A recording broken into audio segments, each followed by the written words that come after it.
it's a, like I said, it's not a depressing so what, it's like, but okay, like, more like what's next and what's the use? You know, I mean, it's hard to put in words, Yes. but I think you know what I mean. Yes. So, generally speaking, very few people come to the state of boredom because they are so busy with the world, Right, consumed. running around. Yeah, consumed, I get it. Yeah. They're totally consumed, they don't even have chance to think. Sure. So two persons get bored. Those have no interest in life, or those who have fulfilled everything, and then ask question, now what? Now what? Yeah. So it is higher state of questioning when you are not bored, but it's just like what? Yeah, it's like this is it. I mean, is that all? Right. I mean, is that all there is to life? I mean, Yes. you know. Yes. And similar to if you go into meditation, you go in the depth, what is inside? You know, inside is void, there is nothingness. But within this nothingness is everything. And that we have to explore. So, for spiritual perspective, this void or nothingness gives you the area to explore. Most people are exploring outside. Okay. In an Upanishad, there is a story. A student goes to master. Master says, bring this fruit. Okay. This special fruit. And then say, open the, peel off the fruit. He's peeling off the fruit. And then he says, what is inside? We peeled off everything, there was nothing inside. And master said, there is nothing inside, that is everything. Because there is nothing inside, it's the same space that is pervading everywhere. So the message was, the real self, higher self, is like nothingness, but it has everythingness. Let me see if I get this right, because the words kind of throw everybody off. So my thought pattern there would be, let's say the nothingness was equal to you standing on a hilltop where you can see everything.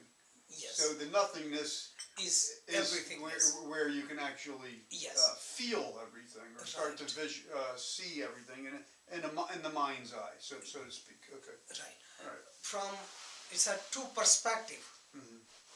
That I have one diagram in the book that says so. Okay. Inside and outside. Buddha looked from the side, he called void or shunya, shunyata, void or nothingness. And people thought he was agnostic, he did not believe in God. Right. Because there's nothingness. Right. Because he meant dissolve your ego. And that is the nothingness. And in there we can experience some higher things. In a Vedanta philosophy, they came up with a concept of Brahman. Brahman is everythingness. Everything means there is nothing outside of Brahman. And zero is nothingness, so you cannot compare zero with anything. So zero and infinite are similar because they are non-dual. Advaita. Non-dual because there is nothing to compare. When you are void, everything is same. When you are infinite, everything is part of you. So this is the void. So they say, go within, and in there is a spark that you can feel. When you are in that,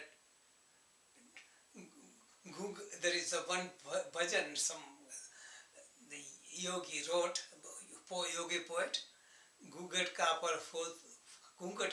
pat khol, tujhe piya milega. That means all the curtains, remove the veil, and there is a darkness, and you light the jyoti, means light of consciousness.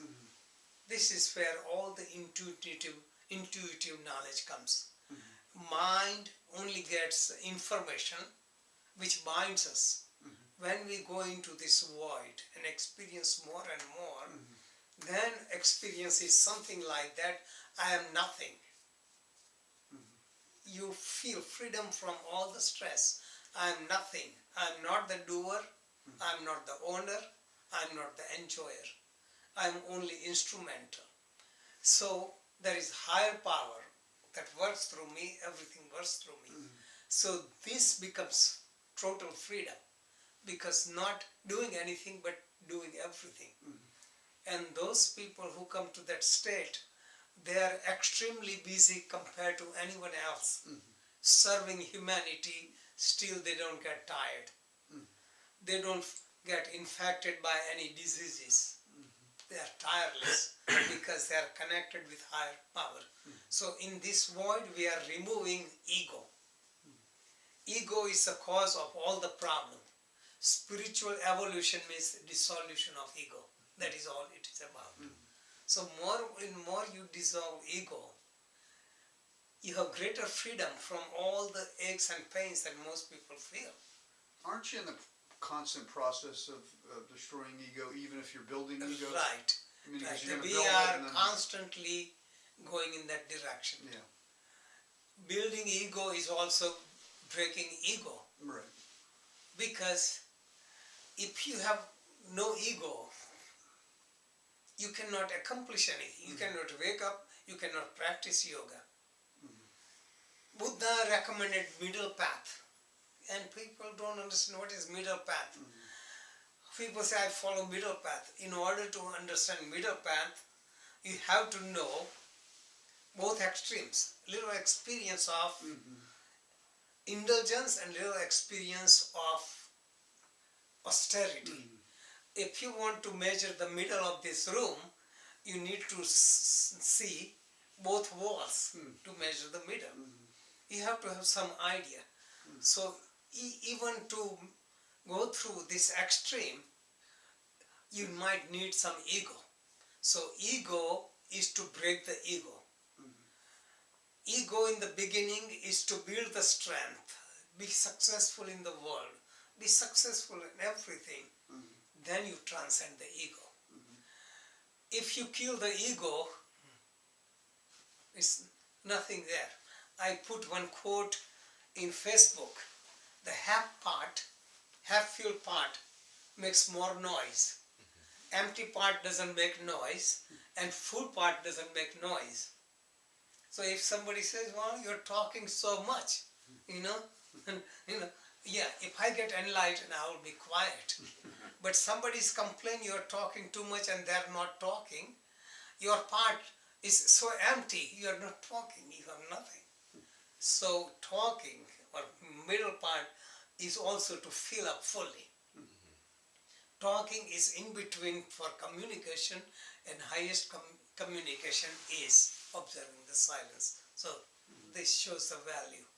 Okay. So purpose of life is to go to that void, the real source. Though it is void, it is the source of everything.